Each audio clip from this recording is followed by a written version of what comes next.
प्राचीन मंदिरों की ये मूर्तियां सिर्फ पत्थर है या किसी छिपे हुए तांत्रिक विज्ञान का सीक्रेट कोड। आज बात करेंगे तंत्र की उस रहस्यमयी शक्ति की जिसके बिना मंदिर अधूरे माने जाते हैं। सुर सुंदरी। सबसे पहले समझते हैं इसका मतलब।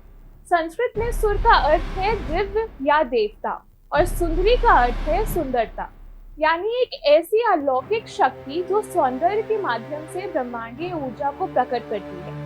ये कोई साधारण अप्सरा नहीं बल्कि साक्षात माँ काली का ही कोमल अवतारी अंश है। एक रिसर्च बेस्ड और इंटेलेक्चुअल फैक्ट बताती हूँ। 9वीं सदी के तांत्रिक वास्तु ग्रंथ शिल्पा प्रकाश में एक बहुत बड़ा नियम है। उसमें लिखा है कि जिस स्मारक में सुर सुंदरी की नक्काशी नहीं है वो अधम है, यानी बेकार है। क्यों? क्योंकि माना जाता है कि ये मूर्तियां मंदिर की ऊर्जा को एक्टिवेट करती हैं। 15वीं सदी का ग्रंथ श्रीराण एक और रहस्य खोलता है।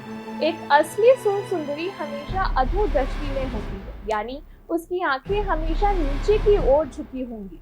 तंत्र में इसका गहरा अर्थ है। वे साधक को अपनी सुंदरता से भटकाती नहीं बल्कि उसे अपने अंतर मन में झांकने का संदेश देती है। आजकल तंत्र के जिज्ञासु इनकी साधना के पीछे भागते हैं। अष्ट योगियों में प्रमुख होने के कारण इनकी सिद्धि से स्वर्ण, राजपद और इंद्रजाल यानी ऐसी शक्तियां मिलती हैं जो असंभव को भी संभव कर दे। लेकिन याद रहे, ये माया की देवी हैं। बिना गुरु के इनकी साधना करना आग से खेलने जैसा है।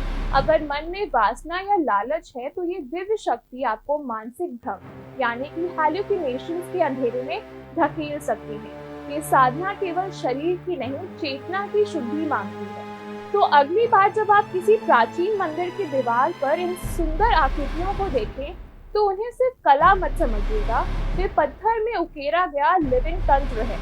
तंत्र का ये रहस्य आपको कैसा लगा? क्या आप उन बाकी 7 योगियों के नाम और उनकी गुप्त शक्तियों के बारे में जानना चाहते हैं? अगर हाँ तो कमेंट में योगिनी लिखिए और ऐसे ही अनसुने इतिहास के लिए नेशन नाउ समाचार चैनल को सब्सक्राइब करें, क्योंकि सत्य कला से कई ज्यादा गहरा है।